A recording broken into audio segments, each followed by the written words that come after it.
PH para bigyan po tayo ng pinakabago, pinaka-latest na development update ng isa sa pinakamabili, pinaka-affordable at pinaka-accessible na housing project ni Ipicom sa Quezon, ang Pumpkin Village. Ito po ang inyong Pinay Broker Lenny Villalobos Perez. Ayan mga ka-PH, makikita po natin, maaliwalas na po ang ating entrance. Wala na po yung mga nakaharang dito ng mga iba't ibang structure, puno man at saka mga structure po na nandiyan dati. Ngayon po ay maaliwalas na ito po sa entrada, kaya makikita na po natin ang kahabaan ng ating main road. Makikita na rin po natin ang ating entrance gate mula po dito. So yun po ay dati na po yung entrance gate na yan ng last gate po natin. Pero ang manonood po natin ngayon ay marami po tayo matatanaw ngayon na ongoing at mga constructed na yun sa loob po ng Pumpkin Village. So mga ka-PH, mamaya sasabihin po na ano nga bang nangyayari ngayon sa loob, ano mga development po sa loob ng ating Pumpkin Village. So mamaya kung pagpasok po natin, titingnan po natin kung paano ginagawa ang mga units po dito sa Pumpkin Village. At yung mga hindi naman po natin makikita, mag-video ay aabutan ng ating camera, ay panonorin naman po natin sa ating mga aerial shots. So ngayon din po natin kukuhanan mga ka-PH. Samahan niyo po kami.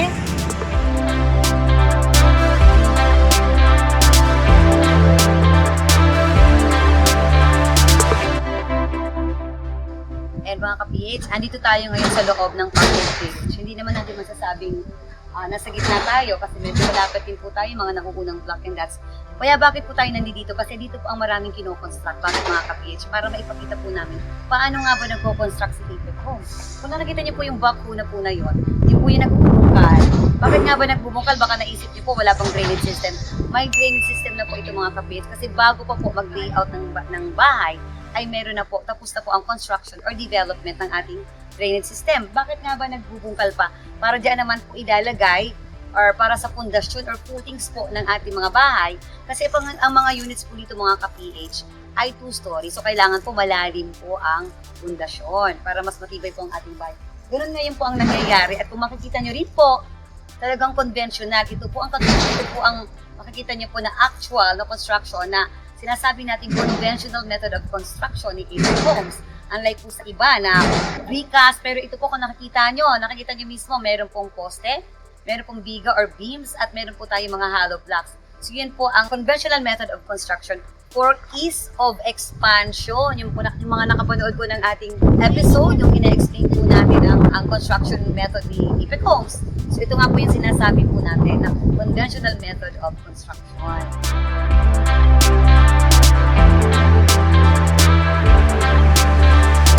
Wow, mga ka-PH, ibig sabihin mas lalong mapapabilis po ang construction ng mga bahay po dito bagamat marami na tayo nakikita. So yung mga hindi po natin makikita ay magdi-discuss po namin mamaya sa ating pong aerial shots or drone shots. So meron na po tayong mga Meralco post. Anong ibig sabihin ng mga ka-PH? Ibig sabihin po pag may Meralco post, mas mabilis po ang construction. Kasi po, nagdedepende po kasi ang Meralco sa construction at or vice versa, nagdedepende naman po ang construction sa availability ng ating mga Meralco posts. Kaya good news po mga ka-PH sa presence po ng ating mga Meralco posts na ito, mas lalong mapapabilis ang construction ng ating mga units. Ayan po, mamaya abangan po natin ang mga iba pang mga development na hindi po natin nakikita ngayon. Abangan po natin sa mga aerial shots and drone shots na makikita po natin later po.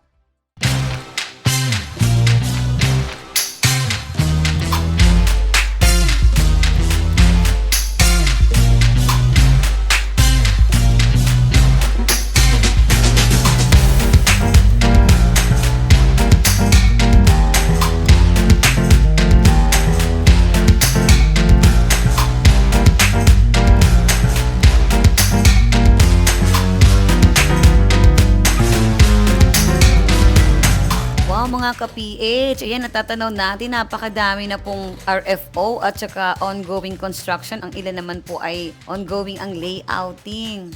So mag-start tayo mga ka-PH sa ating construction update sa may malapit sa ating entrance gate. So sa right side po natin, start po tayo dito sa may block 3.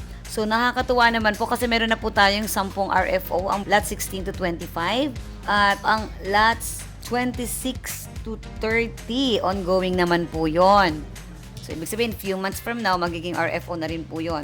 So, dito naman po sa another block, dito sa may right side, ang block 4, ito po yung nasa main road mga ka-PH. So, ayan po, ang dami na rin pong RFO. Lot 1 to 7, no, odd number natin, RFO po yun. At saka din po itong lots 63 to 69, odd number. Ang lots 37 to 61, odd numbers. Ongoing naman po yon. And lots 38 to 44 na even number ay ongoing. Whereas naman po itong ating lots 46 to 70 na even numbers ay nilay-layout na po mga ka-PH. So ito po marami pa po tayong RFO ulit. Sunod po tayo. Sa kabila naman po tayong side. Kung ang block 4 po ay nasa right side ng main road, ito naman pong block 5, ito naman po ay along main road din na nasa left side naman po. Wow, ang dami mga RFO mga ka-PH. Ano nga ba ito? Lahat po ng lots 87 to 101 o odd numbers ay RFO na po. Yun naman pong susunod na block niya, yung block 6. Lahat naman po ng even numbers from lots 50 to 104 ay RFO na rin po. And then, ganun din po ang block 7, mga ka-PH. Lahat po ng units are RFO na. Pihadong matutuwa po ang ating mga buyers na nasa mga blocks po na nabanggit po natin. So, alin pa po ba yung RFO? Lahat po ng units sa block 10 to 60, nasa left side pa rin po ito mga ka-PH. So, dito siya sa may malapit sa perimeter.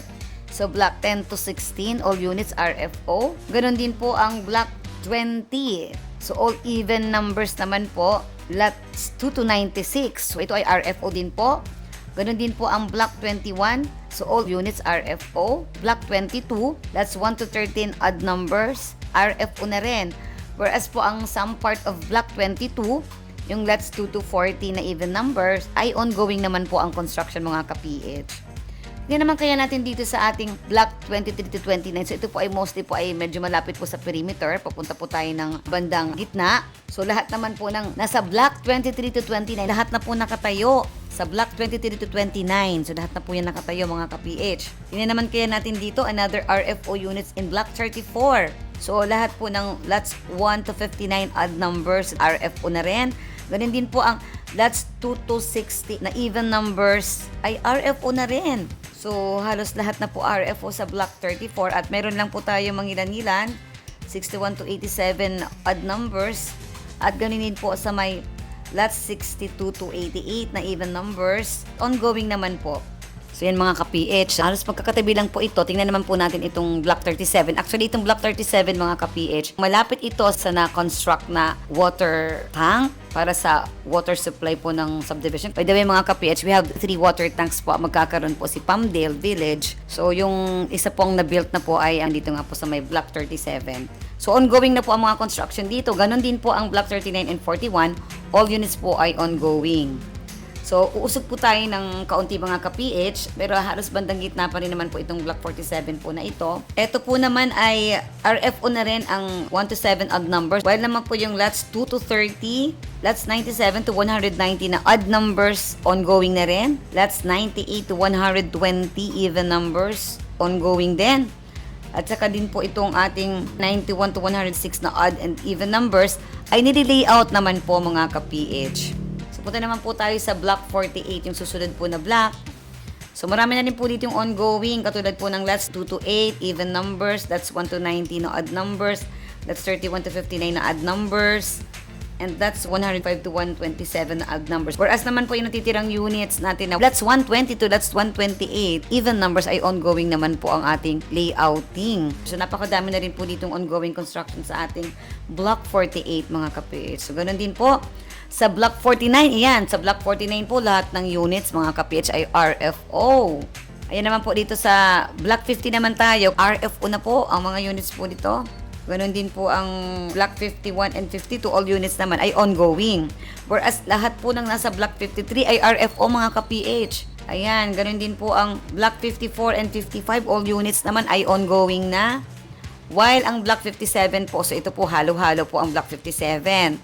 So, meron po siyang ongoing, katulad po ng lots 1 to 9 na odd numbers, that's 2 to 10 na even numbers, at ito naman po yung mga RFO sa block 57, lots 11 to 17 odd numbers, lots 12 to 8 and even numbers. So, ayan mga ka-PH, Napakasaya, nakaka-excite kasi napakadami na pong ongoing. Kung bibilangin po natin ito, roughly nasa more or less 700 units po ang ating RFO units. Wow, nakaka-excite sa ating mga home buyers. So, ibig sabihin, 2 months from now po, i-ready na po natin ang ating mga requirements kasi ibig sabihin, malapit na po tayong tawagan ni Apex Homes para sa compliance. Huwag na nating antayang tawagan tayo bago po tayo mag-comply ng mga requirements.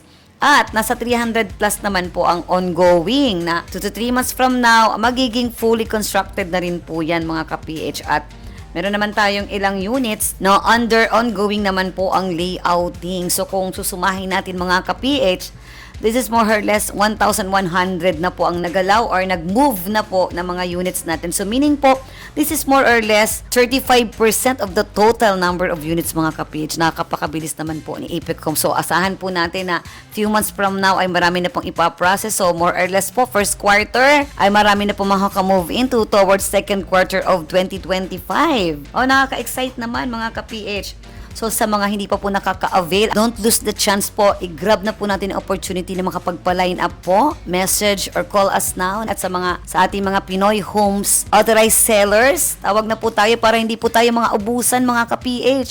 Sa nag-iisang very phenomenal at napaka-affordable na project na ito, dito lamang po sa Sariaya, Quezon.